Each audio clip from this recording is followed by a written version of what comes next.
Ahora, sé que ustedes se van a preguntar cómo suena un motor V8 4 litros de 585 caballos, pues les voy a mostrar además su función de poder liberar la mariposa para que suene un poco más fuerte este motor V8. Bueno, primero presionar freno y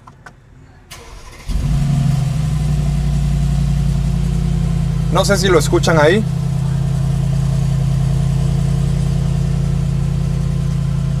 Y ahora vamos a liberar el potencial de esta bestia. Suena más grave.